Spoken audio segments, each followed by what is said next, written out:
Oh, like we're live on Facebook right now? They're gonna go. That's live what on it says. Facebook. Yeah. Playing Facebook, here we go, baby. What? So now you have to behave a little more appropriately thank you. than on Mondays. Right, right. All right. This meeting is not sponsored by Glenlivet, but it certainly is powered by it. We look nice, babies. We look really nice. Does it look good? All right. So Sean and I were talking about pulling the group together to talk about how this recession, and a lot of people are, including myself, calling it a recession. We do have another guest on here, Jim Gura, Stonebridge Financial, who's going to talk a little bit about the economy and kind of join us and drink with us as well. But we wanted to hang out, have a little happy hour, and learn a thing or two in the process. So here we are. Sean, what else? No, just start the presentation, man. Make it roll. You make the magic happen, Mike. All right, let's do it. So in order to do that, I got to share my screen.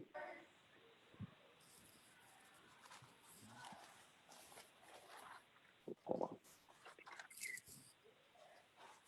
on. See you on Facebook. Ooh. Can you guys see this little just title intro page here? Yes. Yeah. Yes, sir. All right. So I'm going to go through this pretty quick. I don't want this to be just a whole presentation type experience here, but there is a little bit of a presentation here. So let's go through it. So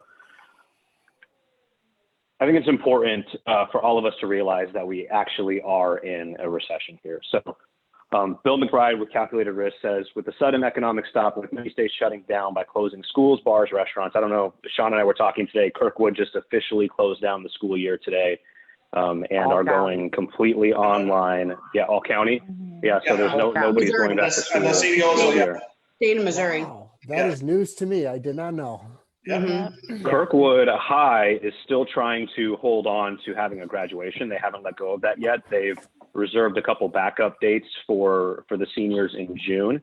And my son and I were talking today about how that's nice for now, but they may start softening up on that. But kudos to them for trying to make graduations happen, because that's a huge loss, I think, to high school seniors. Yes. Yeah. But it sure as heck, in everything else, has caused the economy to take a step backwards. I don't think there's really any denying that at this point. However, a lot of people are trying to figure out really how bad is it going to get. Are we talking about 2008 level depression, Great Recession type numbers here? And certainly in the short term, it feels like that. But 2008 was definitely a different beast. Wells Fargo Investment Institute came out and said, we do not expect a repeat of the severity of 2008, 2009, because the virus and oil shocks are not endemic to the financial system, rather external. Once we peak and start to recover, we should go back to normal fairly quickly. And in plain English, what that means is that 2008, there were certainly systemic, endemic, nationwide issues that really snowballed on each other. And this is more of an acute impact coming from two specific things. Everybody's talking about the virus. Everybody gets that. But the oil crisis that really was exacerbated by the virus, but not initially caused by the virus, is adding to the economic woes as well. In fact, Jim, I'm sure you noticed this afternoon, the market had a pretty decent rally that actually got killed off when OPEC couldn't come to an agreement this afternoon they ended up coming to a somewhat disappointing agreement. Oil began to tank and the market followed with it. Any thoughts on that? Yeah, and I think there's more to it than just the supply. There's a demand problem too. None of us are driving anywhere. We're all getting rebates on our car insurance. And oh, by the way, the bigger users are airplanes. There's not too many of those in the air right now. And so I think there's more to it than just an agreement coming to it. There's certain things the United States can do with the Strategic Oil Reserve. But beyond that, we need demand to come back in order for oil to rally. But there's also, it's beyond just oil. Other commodity markets are being sold off just as well. So there's a little bit of a worry of deflation here now that could be a big problem for us. I heard today that this time last year, 2.2 million people went through TSA security checkpoints, and today 95,000 people went through TSA security checkpoints, which is a 95% drop. And blew my mind because what 95,000 people traveled through TSA checkpoints today. But the drop is staggering. We have 2.2 million to less than 100,000. I think that's 95%. But that's to your point. That is a short-term issue, though. But there are longer-term systemic issues to the oil market that don't necessarily translate into the broader market as well. Right. So if it's not like 2008, what is this recession most like? A lot of people are comparing it to 9/11. Now, different type of security threat, but what it has in common is that the shock and fear, angst, anxiety is really causing people to stay at home. And I don't want to read these slides verbatim. You guys can see what it says up here. But again, I go back to the fact that it was an acute event that had some short-term behavioral changes associated with it.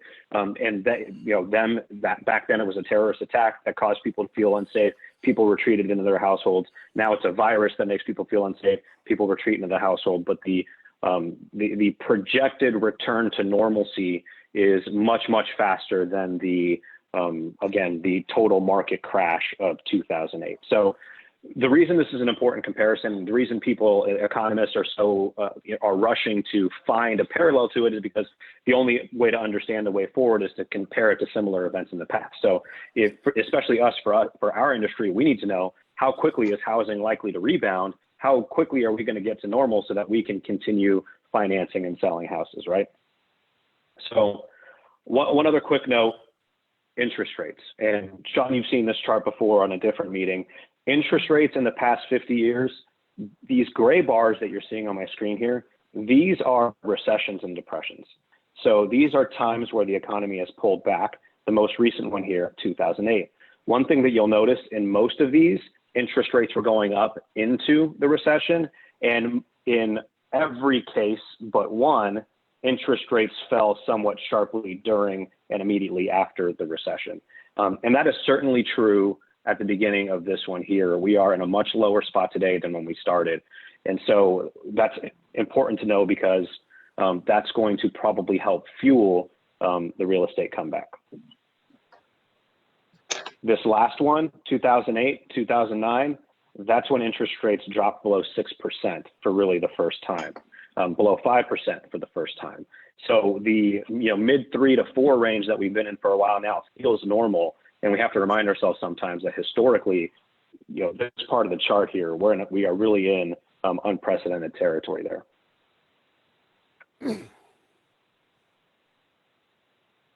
A little more information on where rates were and where they fell to, going all the way back here. Now, if I were to ask you guys, and somebody actually give me an answer here, before this whole thing started, what was the top 1 or 2 issues with the real estate market that we were running into? Inventory. Yep, supply and demand. Okay. So inventory, absolutely, right? And that is that's not something that this virus is changing, right? So looking at this next chart, when we go back to 2007, right before the market crash, we had peak inventory that had trended sharply upwards for the previous year. In this case, heading into this pandemic, we have inventory that's really historically low and not really trending in the right direction anyway. So when we look at how might real estate prices perform going into and out of this pandemic, there are some key differences in the way the market's been performing before that might lead to it rebounding faster. Namely the fact that we have almost half as much inventory as we did going into the last financial crash. So somebody mentioned, Melissa, I think it was you that said the 2 words supply and demand, right? The price of anything is based off of supply and demand. Right. And when we look at supply is at an all-time low. And when people don't want to let people into their house, that isn't increasing supply, right? Demand is actually contracting, supply is actually contracting over the last 30 days harder than demand is contracting because the mechanics of selling a home and the mechanics of buying a home are so different, right? Mm-hmm. Anybody have any examples of that? Has anybody seen, anecdotally, are you hearing more sellers hesitant to sell or more buyers hesitant to buy? Sellers for me. Yeah, a little bit on the sell side, Mike. I I will say that what we're seeing as a result of the current environment is while there's been a slight pullback on listings, it's not been a majority yet. It's just a percentage. But with the amount we have going on the market, we're seeing more units go under contract than we're seeing hit the market right now, which is creating even a larger deficit in the supply currently.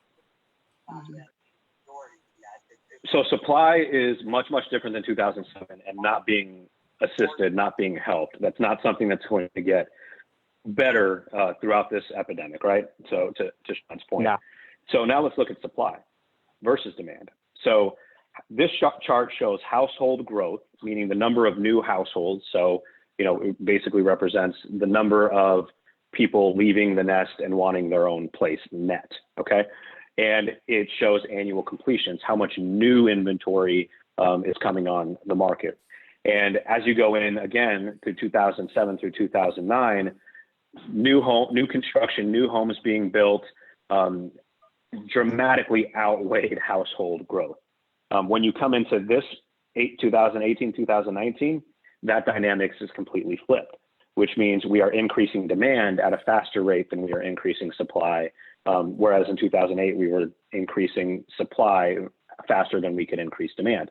So similar to what we said on the last chart here, but it kind of shows the two next to each other, which I think is nice. Part of the reason household formations are on the rise, and Sean, I kind of alluded to this in our conversation earlier. What were we talking about that brought that up? What the hell were we talking about? We were talking about the median price of a home versus income. Okay.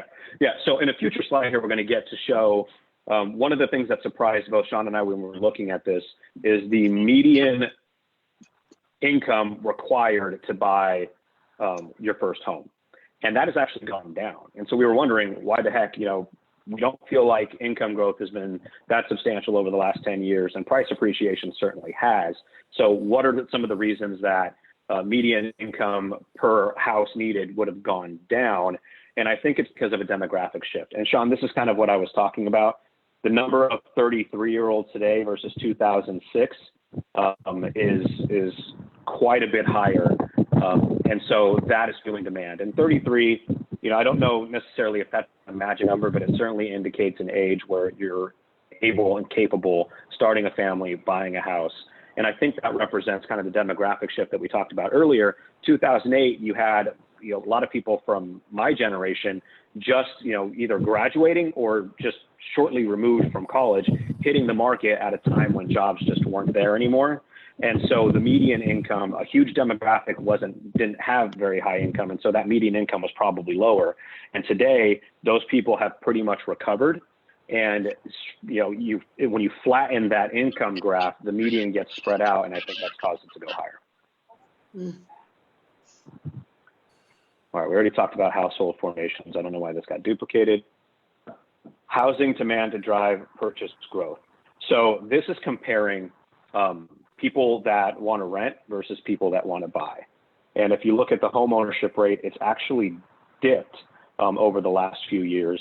More people, a lot of those millennials that kind of left the coop finally started to get jobs. They were a little bit skeptical about home buying, and they've chose to rent, which means we may have some pent up demand here that is going to filter through this chart over the next few years, which means demand is going to stay strong. So again, we're continuing to illustrate the fact that demand is going to stay strong and inventory is not increasing fast enough to keep up with it. So the point of this is, even with this big dramatic economic shift that's happened here recently, there still are some underlying fundamentals that are going to push real estate prices to at least stay flat. You're going to see a temporary dip probably in the short term, but long term, the fundamentals are still there to keep home prices up. Okay. Home price appreciation going into the previous crash versus coming into this crash. Again, I think this is something that we know. Home prices have been appreciating, but they've been appreciating at a nice, slow, steady pace over the last 6 years. And going into 2008, they had inflated at double the rate, basically, that they're increasing now. Does that make sense? Am I losing anybody with all these charts? No. No, No, I mean, Makes sense, right? Mike, to your point about that, back in 2008, when we went to that crash, we were seeing a massive increase in pricing, just like day over day, where you could overprice a property and the market would catch up within a matter of a week or two. Whereas right now, buyers walk into homes and they're savvy. They don't want to overpay for a property. So like you said, we're seeing that really nice, steady appreciation as opposed to that, oh my God, I got to capitalize on this now and get into this property now type scenario. Yeah, absolutely. There's always examples of, the perfect house will get 15 offers and it'll get bid up. But there certainly is limitations, especially here in our market, to where if you don't have the perfect house that's not priced perfectly, you're not going to put yourself in that position. This is a slide that we referenced earlier. Percent of median income needed to purchase a median priced home. So this is something that did surprise us. 25%, you used to need 25% of your median income to buy a house in 2006, because prices were appreciating more rapidly. Now it's actually taking less. And we think that that's because not necessarily net income growth, not strong net income growth if you look at the broader market, but within that sort of middle section, has shifted from probably lower middle to either upper middle or straight middle class. And I think this is what this is showing here. So more steady, reasonable price appreciation and a flood of a more buyer-ready demographic. Does that make sense? Mm-hmm. All right. Now, one of our first points here was comparing this to 2008, and we're continuing to show how this could be different. But I want to make another point about why 2008 was unique and special. And this slide from Keeping Current Matters with the data from CoreLogic, I think does a good job of that. Actually, strangely enough, in most recessions, home prices, again, stay pretty stable or actually increase during recessions, which I find odd. One of the biggest, actually the biggest example of the opposite was during 2008. Now, can anybody tell me why 2008 might have been a unique situation when it comes to home prices? Foreclosures. Am I muted? Yeah. 2008 was specifically a housing crisis. It was a housing-driven recession. It wasn't just a recession. It wasn't caused by anything other than the over-leveraging of risk based on the housing market, right? So it makes sense that housing would be uniquely impacted by a uniquely housing recession. And so this kind of puts numbers to that theory. And, in our heads, that makes sense. But when you actually look at the numbers, it's pretty dramatic. Average depreciation of 20% in housing from 2008. Some markets fell 50%. Other markets like St. Louis weren't that drastic. Right. But overall, nationwide, pretty crazy. So you guys know Tom Ferry? Yep. Yeah. My favorite. Pretty Cozy. influential guy. Yeah. You guys talk about him a lot? Yeah. Yeah, we went to his conference idol. in St. Louis. It was St. Charles, actually, a Mm-hmm. couple weeks ago. Oh, you guys did? Okay. Yeah, we did. So I don't know if this was taken before or after that conference, or maybe you already heard this, but he was talking about how the question that everybody's getting, I'm getting it, you guys are getting it, how's the market, right? Mm-hmm. And my answer to that has evolved as this thing has kind of drug on. And he offered some scripting here of how to help answer that question. So how's the market? His answer, and this is absolutely true, day by day, hour by hour. I've got, this is not even, he's talking about buyers and sellers. I talk to agents for a living, right? So even as I talk to individual real estate agents, I'm hearing completely different things from each of those people. Some people are still really busy. Some people themselves don't feel comfortable and they don't want to work with their buyers and sellers anymore because it's all over the map, right? And so some buyers and sellers are telling me to hold. The important thing here is that you're going to have people that need to buy and sell right now. And so we're still taking the protocols. We're still being safe. We're still being smart, but we're still doing business, right? And that's been my mantra. We are still open for business. There are going to there are people that need us. We were deemed essential for a reason. But I think this last bullet point here is probably the best piece of advice. is let's not forget the human element. And most of the people that I talk to are not forgetting that.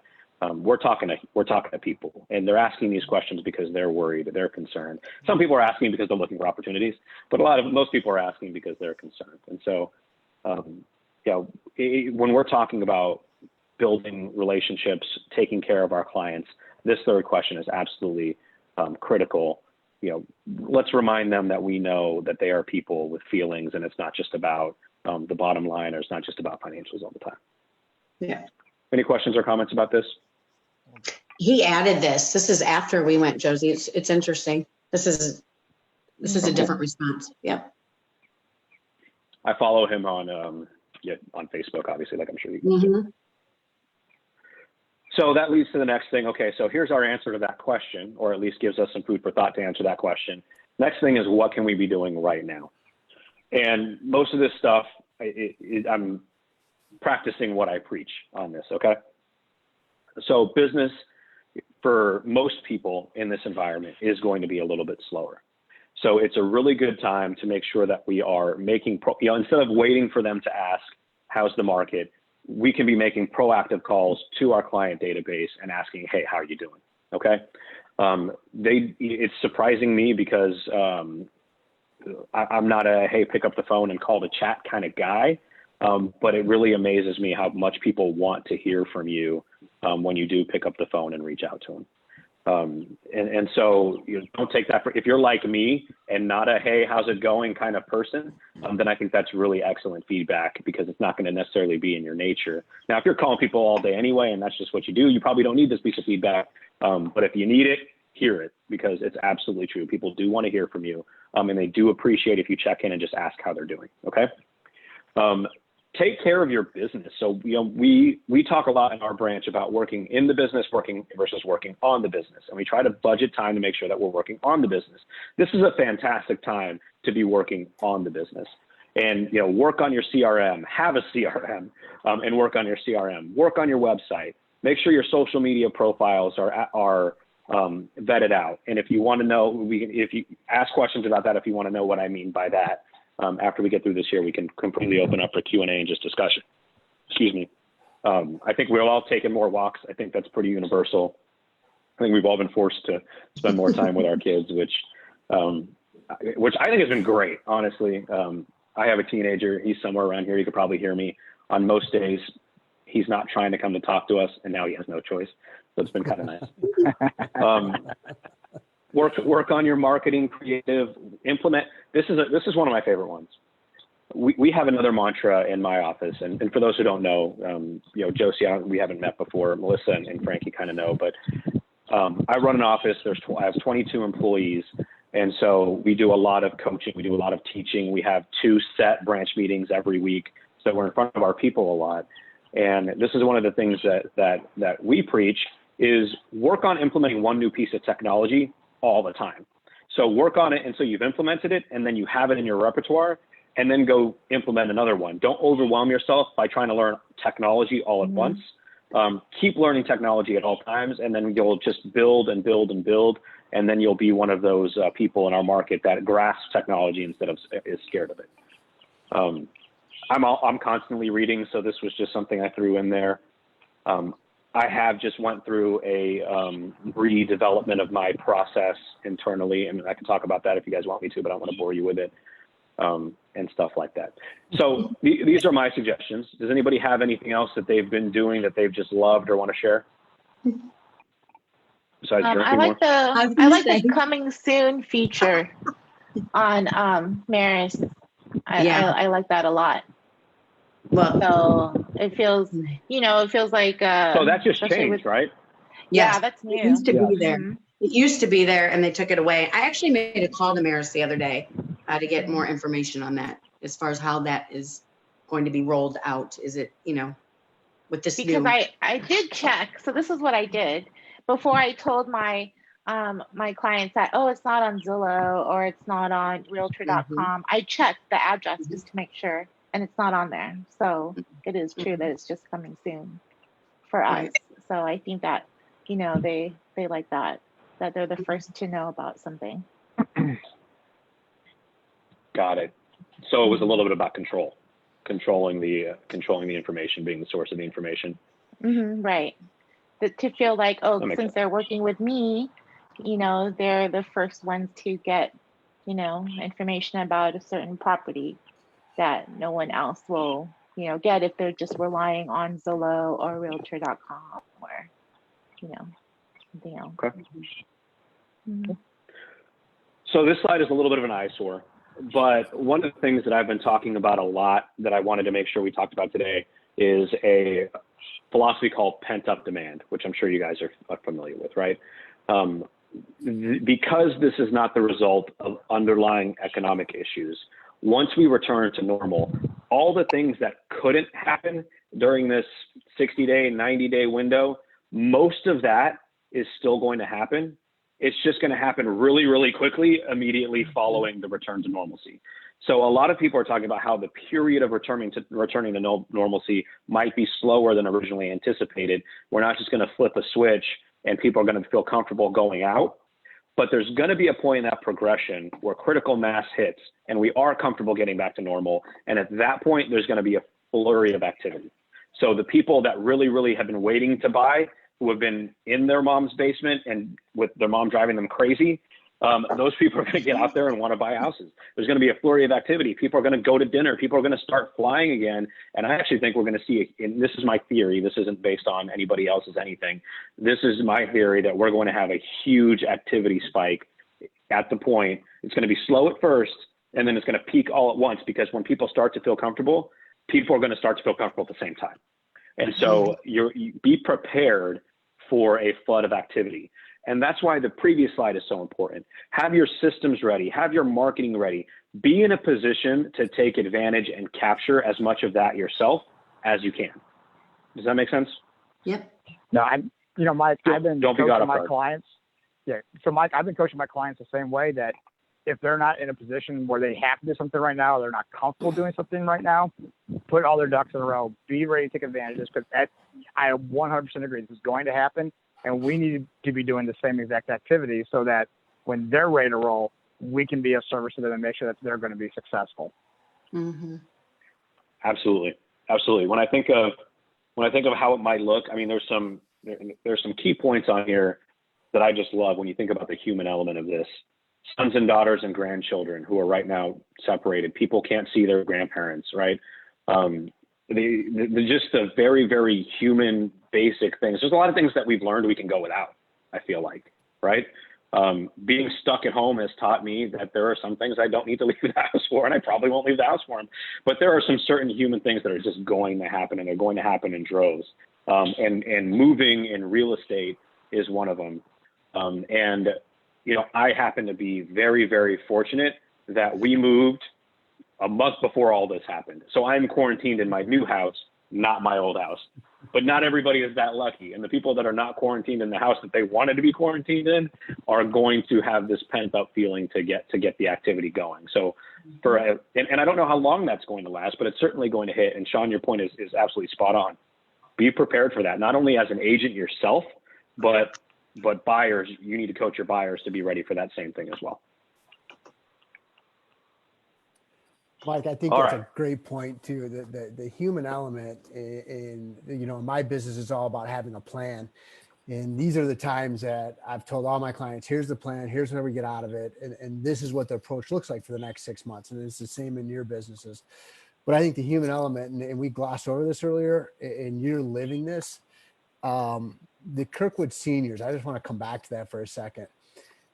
This group of 18-year-olds who've have grown up to a very unique environment. If we do the math on when they were born, these are 9/11 babies who are graduating this year. Yeah, I that's mean, my son. Mm-hmm. How tough is that now this is what their graduation is. And these are the future leaders of our country and have lived one heck of an 18 years of life. And I'm excited to see where they go. But that's the human element and having the conversation with people that I think is just Absolutely invaluable. But you got to pick up the phone to do it, right? You can't just it can't be in theory. You actually have to, and that's where having the CRM, knowing who your past clients are, being more active on social media, and then picking up the phone and making those calls. And be prepared for the 15, 20-minute conversation, not the 5-minute quick hitter. That's Yeah. what I've been running into. Yeah. Yeah. That's somewhat unnatural for me. I'll be honest. With you. Yeah. Yeah. Yeah. Anyway, so good point, Jim. So lending environment, there have been some changes, and I threw this in pretty late because I started getting this question a lot over the last few days. This wasn't meant to be a mortgage presentation. I don't want to spend too much time on it, but there have been a lot of changes. And because the changes are not universal in the response, they're universal in the underlying issue, but they're not universal in the response. The reason it's not universal in the response is because it all happens so fast that lenders, instead of creating a consensus, all started handling it individually. When you talk to your lender, or when you talk to a lender, you are going to get so many different stories about what they can do, what they can't do, and what reality is for them. That is not what I'm here to talk about. I'm here to talk about the core issues and why you're going to hear so many different things. So right now, when you're talking to a buyer, the number one question that's going to be on your lender's mind, and therefore should be on your mind in helping qualify that buyer, is this question. What about this buyer tells me that they will be one of the few that will be able to make their mortgage payment despite the worst economic period in history? So you've got a literal, this is not, I don't know, can't think of the word, but we're not exaggerating here. Literally record people filing for unemployment on a weekly basis, okay? More people are losing their jobs now than ever before. We also have people being furloughed. We have people taking pay cuts. We have commission employees who can't earn commission. So what about your buyer, if they are buying right now, is going to make the lender feel like they can still make their payments? Why do we care right now? What's caused all these changes? Well, there's a huge liquidity issue in the mortgage. I don't want to get too technical on you guys unless you really want to hear about it. But basically, the government stepped in, said, hey, people who own homes, you don't have to make your payments right now. On the other side of that, the servicers that collect the payments, they still have to make theirs. So the government did not say, servicer of the mortgage, you can also stop making your payments. They said, servicer, you have to keep making it, but buyer, you don't. So that creates a gap. And the servicers are going to be fine eventually because the government will give them money after this is over. But meanwhile, they're running out of actual cash to fund the loans, which means they have to make some decisions. They're also running into the big issue now that people are getting laid off between being approved and making their first payment. So we're qualifying them, and then they're losing their jobs, and then they're not able to make their first payment. And I'm not going to spare you with the underlying economics of it, but not making your first mortgage payment is a much larger issue than not making any other mortgage payment because it stops the whole system of mortgages after that. So not to be, not again, to feel like I'm exaggerating here, but there is an issue that needs to be addressed in the market that could literally topple 50% of the mortgage industry. And we're literally waiting day by day for it to be resolved. And meanwhile, it's getting worse day by day. So that's why we're having to ask that question. Now, what kinds of things are we looking at? Government loans have been targeted. The reason government loans have been targeted is because those are the people typically that are most difficult to qualify or really the least qualified to buy the house in the first place. So each lender is dealing with that differently. Some people are imposing FICO limitations and saying you have to be above 640 or 660 or 680. Some lenders are capping DTI, which means you have to be below 45 or 40 or 50%. Some are looking at the industry that the buyer is in and saying, okay, you, nurse Jackie, we're going to approve you, and you, chef Steve, we're not going to approve you, even though you're exactly the same DTI, FICO, all of that stuff. Why? Because healthcare professionals are working and restaurateurs are not. Okay. So so when you hear, oh, I heard FHA went away, or I heard FHA is at 660 now, FHA hasn't changed. Each lender is trying to figure out how to solve the issue, and they're all imposing different fixes. So this is an odd period where if you have a buyer who's a 659 FICO, you might have to call a few different lenders to figure out which one can do it. Don't call one and they say, I can't, and then think, okay, FHA changed. Does that make sense? And does that help clarify anything? Yeah. I've heard a lot of confusion about this lately. A lot. Okay. On the flip side of that, you have jumbo people who are, typically, obviously, a higher income bracket. The higher income bracket tends to be less affected by this because this is hurting more hourly workers. That market has dried up too, but not because of the same problem. It really is a liquidity issue. They can't get, the jumbo market is different investors than Fannie and Freddie. So Fannie and Freddie are continuing to back investments, but the jumbo servicers are not. They are exiting the market in droves. Wells Fargo has exited the jumbo market. Redwood Trust has exited the jumbo market. So our options for placing jumbo loans has severely limited. And so those are right now under the gun too. That doesn't mean you can do them. It doesn't mean you can't do them. Again, each lender is having to deal with this differently. And the bond market is the same way. As we were talking about government loans, those people are the ones they literally need somebody else's money to qualify. So the answer to that first question is, maybe this isn't the person that I can trust to make those payments when times get tough. So fair or not fair, who's to say, but it's the reality. Any other questions about this, or was that okay? All right. Quick note on rates. Sean, I've shown you this chart before. Those who haven't seen it, this is what rates have done over the last few weeks. Looks like the stock and while market this is too. a joke, yeah, I know, right? This is clearly a joke, but the real chart isn't that much different. If you look at typical rate movement over a period of time right here, and then you have the last 3 weeks, this is bonkers. This is waking up every day having no idea what your day is going to be like, right? Bananas, man. BANANAS. Yeah, and look at not just the overall shift, but look at the daily shift. Oh, rates are down. Rates are down. Oh, sorry, rates went back up. Oh, rates are crashing. Oh, wait, too late. Rates went back up. It's just bonkers. Okay, so I don't want to go into again too much mortgage detail. The last slide I have, the last thing I wanted to focus on was, hey, what might this look like coming out of it? And this is a super, super interesting chart to me. This is the number of real estate transactions in China over the last 4 years around the Lunar New Year. So first of all, I didn't know this. Apparently, nobody transacts real estate in the week before or after the New Year anyway. Never thought about that, right? So China is an interesting example for two reasons. One, they have that sort of stop every year anyway, and two, they're 2 months ahead of us in terms of what the economy might look like, right? Because they dealt with this 2 months before we did. And so when you look at this chart, there's a pretty quick return to normalcy here in every other year, and then a 2 week dead period here as they dealt with the coronavirus.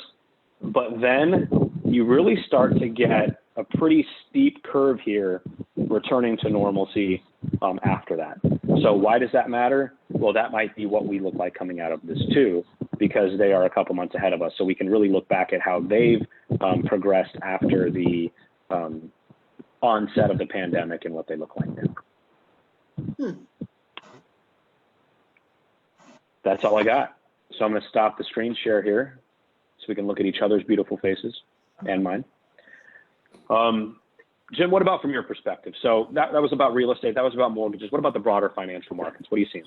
So to really sum up what you're at is we've got three crises. We've got the healthcare crisis, which we've all quarantined from, and hopefully that's stemming. We're entering a severe recession. I absolutely agree with you. You've got to call it a recession now. And then we've got the economic suppression, where they're telling you to stay home, not to do anything. So the recession, to your point, is the stay at home and the oil crisis. You've got the two. As all these numbers, and to put in the unemployment numbers in perspective, that's 17 million over 3 weeks. In, I believe it was 82, it might have been 87, but I'm pretty sure it was 82. The largest ever 1 week initial claims was 695,000. We've done 17 million in 3 weeks. And Bonkers. It is absolutely crazy. And I don't know if it's employers just going, hey, we've been paying for this all along. We didn't do well with this in 2008. get on unemployment as fast as you can. We're laying you off so we can save cash and stay in business 2 months later and have a job for you. So I'm not really sure what that is, but there's a huge economic crisis that has to play out still. And I'm not sure what that looks like at this point. I just know you need to be prepared for it. The numbers in Europe are much worse. And they've never really recovered from 2008. The good thing is we went into this crisis at an all-time high in the economy. We were humming along. So there was a lot of cash-rich companies that are still cash-rich. That's why the companies like Disney and Apple, they can pay their employees for so long, but even they've started to furlough. And the difference between a furlough and a just straight layoff is if I furlough you, I can at least offer you some benefits still and allow you to stay on my health care. And then when I rehire you, I don't have to run through all the HR. I can just put you right back on the books and we're going along. So, but meanwhile, you still qualify for unemployment. Meanwhile, exactly. So I think the biggest impetus to really keeping things moving is over half the private sector small businesses. Well, this SBA loan, I don't know if any of you are applying for that, the payroll protection program. No. If they don't get this outright, and it's taking a lot longer than I think they expected, then it's going to really hamper some of these small businesses. And as I spoke to a muni investor this morning, in the end, it's sad to see these restaurants go, but 6 months from now, it's still going to be a restaurant. It just might be a different name and different ownership. We're still going to go there and get a drink and have a dinner. So when things do break, I do think it hums along. And then lastly, you have 3 types of recessions. One is event-driven, which we're in right now. Those typically on average last about 9 months, which is really interesting when you do all the math. When I went into this year, I was concerned about the election. If you've ever heard the mantra, sell in May and go away, I was pretty prepared to do that in April. This virus forced my hand a lot quicker than I wanted it to. So I had to react much differently, but luckily I was prepared for that. So when you line those 9 months up, what are we running into? We're running into an election. So who knows from the start of this, if you start in February there, we're running right into the election cycle, and it was already going to be a very volatile election cycle. I think it's going to be a much more volatile election cycle. So that could slow down the recovery just a little bit because we don't know what kind of policy we're really going to have coming out of this. So it's be nimble, be prepared.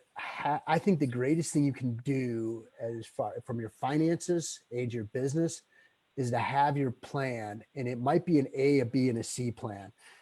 A plan is as we slowly come out of this, and then we can quickly adjust to a B plan, and then the C plan, and then we're on to normalcy. So if it's a doctor's office, I was talking to an orthodontist today, and in her practice, it was, well, the A plan is we're only going to take so many patients at a time, and we're going to take their temperatures. And then maybe the B plan is, well, things look better. We don't need to take temperatures. We'll actually come and talk to the parents.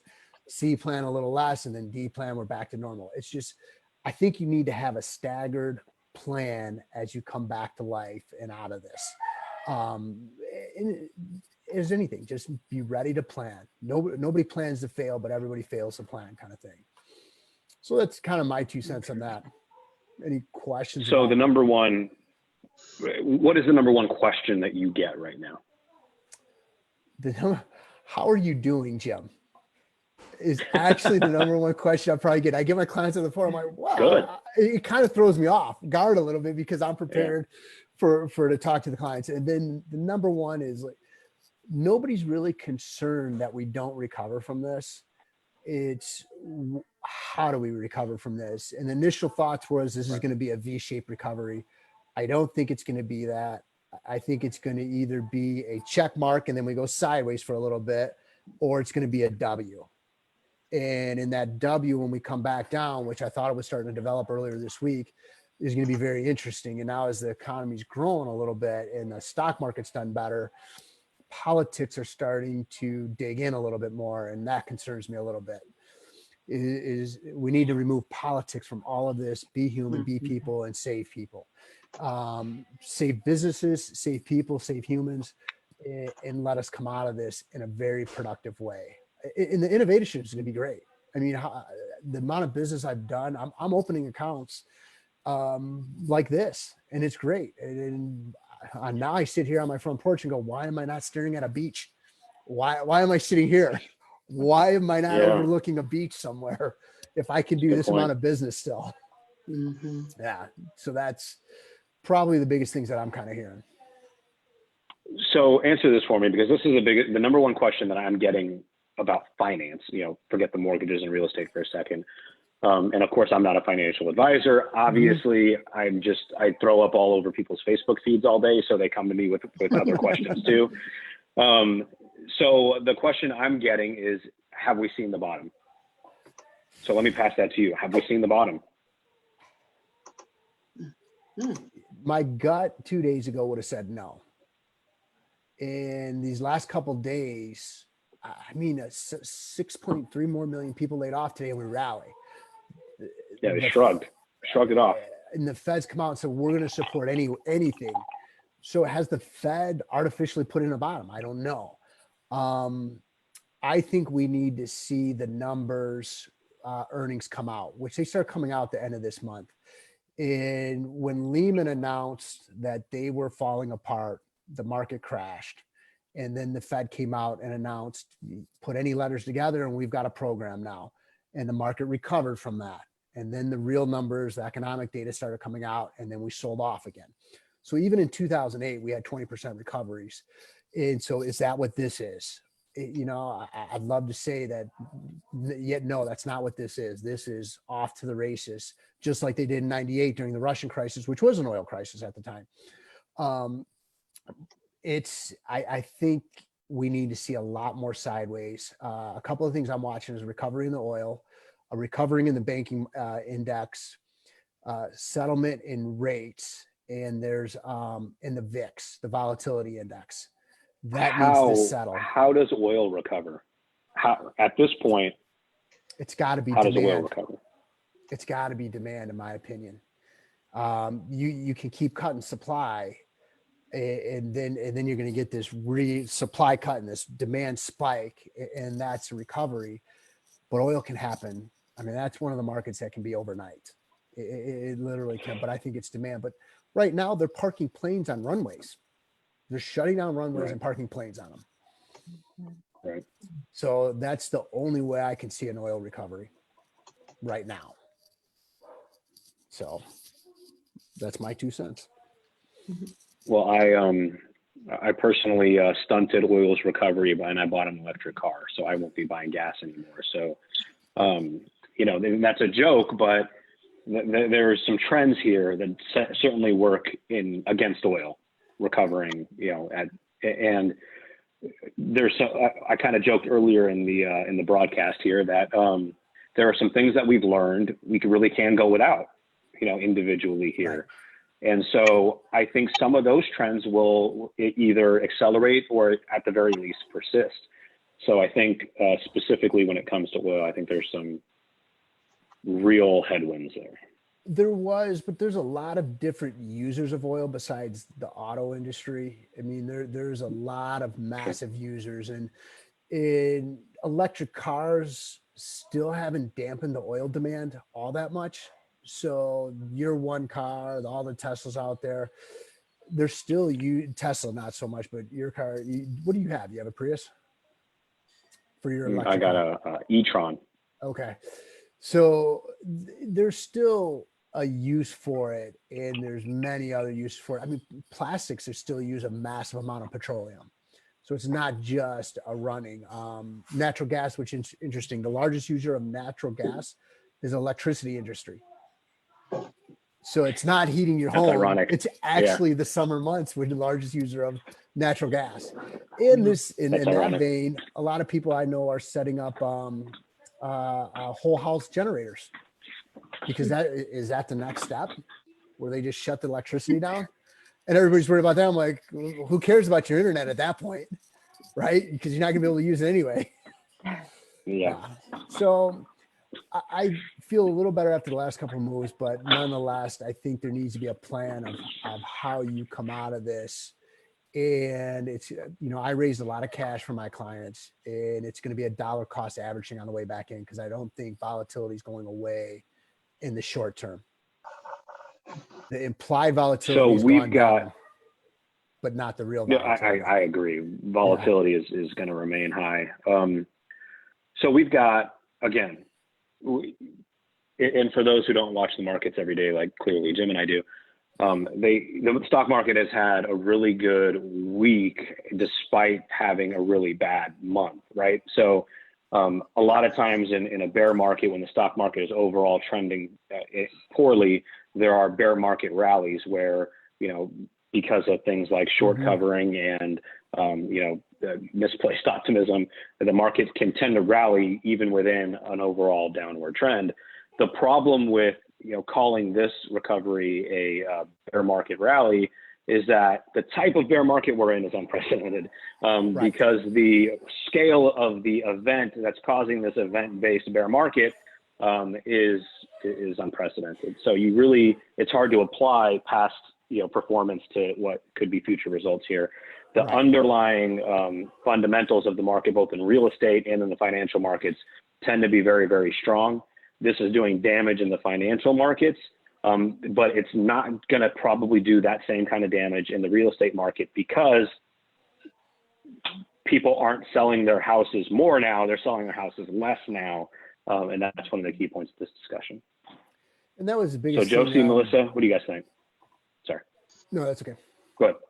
Well, the municipal guy was saying this morning, this is not a real estate crisis like it was in 2008. I think you hit the nail on the head with that. It was just way over leveraged. And you had the mortgage-backed securities. If you've seen The Big Short, that was very accurate and well-described way of what was going on. And you stripped out the crap, put all the crap together, and put it in another package and sold it as a diversified portfolio. And it wasn't diversified. And so I don't think you're going to see that. You're going to see caution, but I think it's more optimistic caution right now. I still feel good about my life. I'm still in control. It seems like the government's going to do some things to help us. My employer's telling me I'll be rehired, but every day they keep us home, that optimism is going to lower a little bit. And that's where it runs thin. Yeah. And, I originally, from a personal note, I had set in for Easter being I can make it to Easter. That's no problem. That's when this is going to end. I'll start going back to the office. Well, Sunday's Easter, and I'm probably staying home again next week and through the end of the month. And so now I'm trying to take it in bite sides. Like, well, I can make it to the end of the month right now. Then I'm going to go back to work. We get to June. I don't care how bite size you've taken it. You're gonna be run tight. You're gonna be run really tight. Real quick recap, because I see that some people have actually joined the Facebook Live and are probably wondering where we are in this conversation. We're talking about how this economic event that we're all living through right now, the most recent thing on our minds, the most impactful economic events that we've lived through in most of our lifetimes was 2008 through 2011, right? And we are looking at reasons why this economic event is completely different than that one, and why you really shouldn't expect the same things to happen, nor should you expect that this drags on that long. So if you have questions and you're watching the Facebook Live, you can make a comment with your question and we can talk about it here if you would like. But we're equating this more like something like 9/11, where you have a singular acute event that causes a period of self-isolation, because of fear. That's one of the common themes between 9/11 and this, was that there was a sense of fear after the onset of the event, which put a temporary, not freeze, but temporary blanket over economic activity for a while. And then we ended up recovering higher afterwards. So that's what we're talking about. Josie and Melissa, any comments or questions about that? Yeah, Mike, real quick. So I know for me, I'm finding that price point is still an issue as far as the lower price points. They tend to be moving pretty quickly, where the mid price points, they're not moving as quickly. Are you finding that a little bit in the loan process as well? So that's an interesting question for me, because I only get involved when an offer is being made. Okay. So I am still seeing activity. Actually, let me think. I'm still seeing good activity in the lower and middle, and pretty much no activity in the higher price points. That's what I'm saying. Yeah. And Sean, why don't you add? I don't want to take credit for your thoughts here. Sean had an interesting point about the future of the lower price points and why there might be a flurry of activity now, but why it might come to a halt here pretty soon. No, absolutely. You know, what we're kind of seeing right now, Mike, is that there is definitely not a panic, but there's a sense of urgency of a lot of buyers right now. They want to lock property up. They want to make sure that they're in a secure position going forward, so they're not have to wondering if and when they can make this move down the road.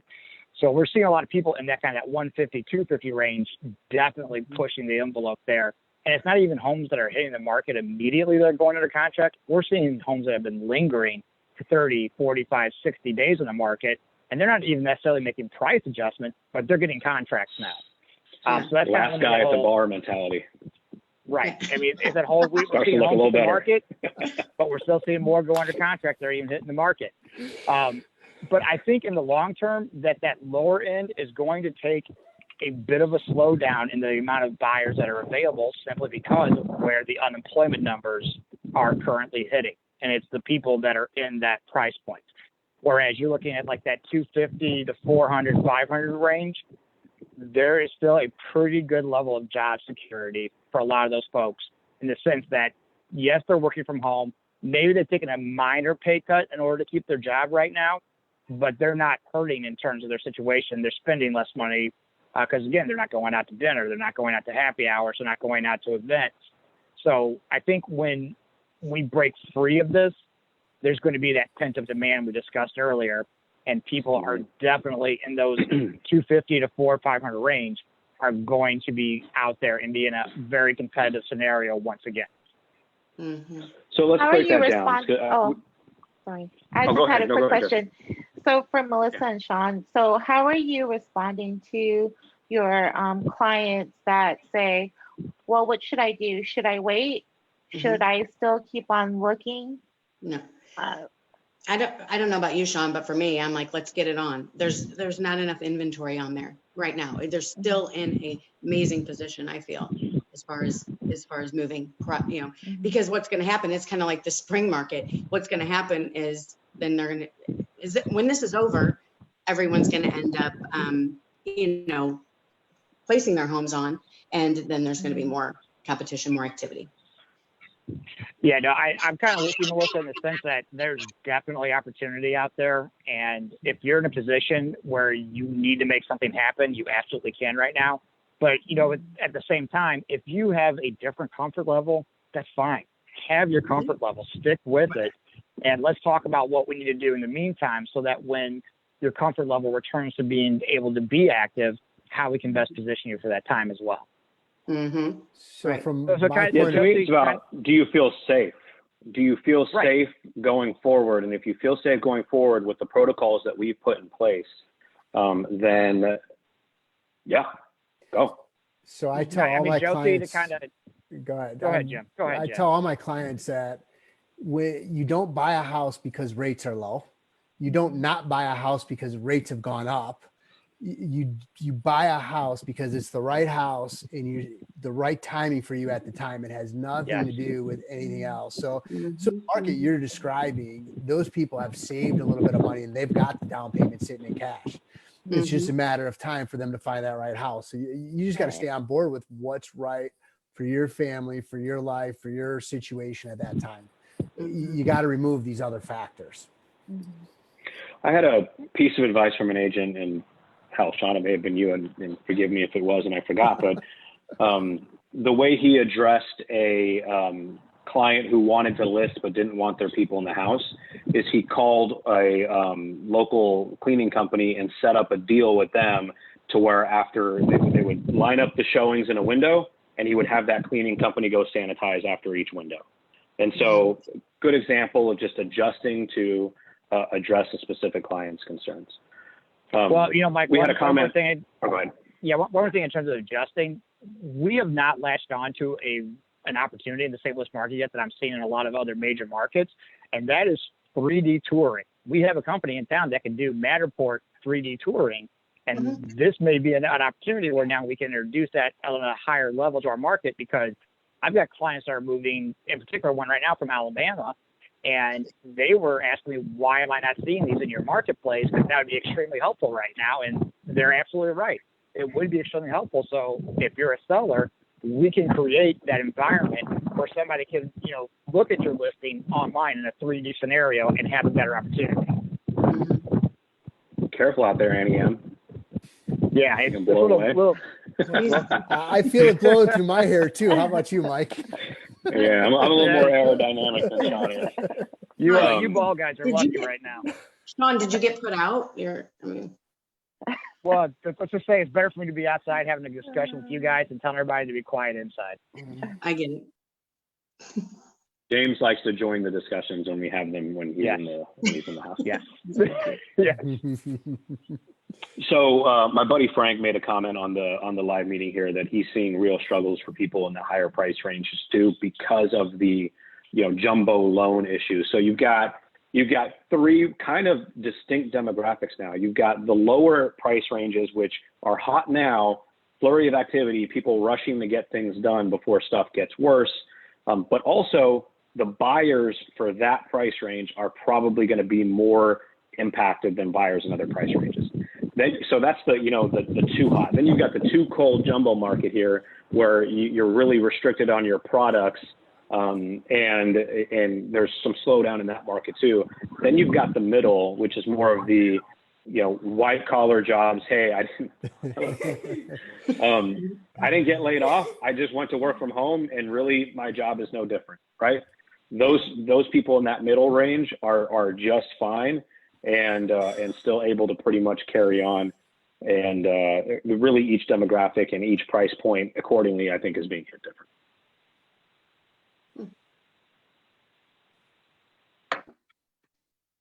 All good points, Mike. What else you guys got? Oh, this has been great. What's everybody drinking? I got a good old Miller Lite. Have some I'm kind down of in water wine. now. I don't know. It was Valvini. My drinking has gone up just a little bit. Just a little bit. Yeah. Liquor sales up 55%. Is it really? I've I not bet. seen that. Yeah. I bet. Yeah. Rehab will be That's too right. after all this is over. The next booming industry, the rehab industry. Oh my God, that sucks. 9 months from now, there's probably going to be a little bit of a baby boom too. Oh, yeah, that's what they're saying. Oh, and divorce rate. Just That's 2 months from now. Just saying. That's funny. any other comments, topics of discussion, or if not, we can kill the Facebook Live and just hang out. Yeah, I think it's great, Mike. I think we're good. Thank That's you. awesome. Yeah. Thanks, Thank Mike. you. Thanks. Thanks Mike. for doing this. No Great problem. information. Yeah. Absolutely.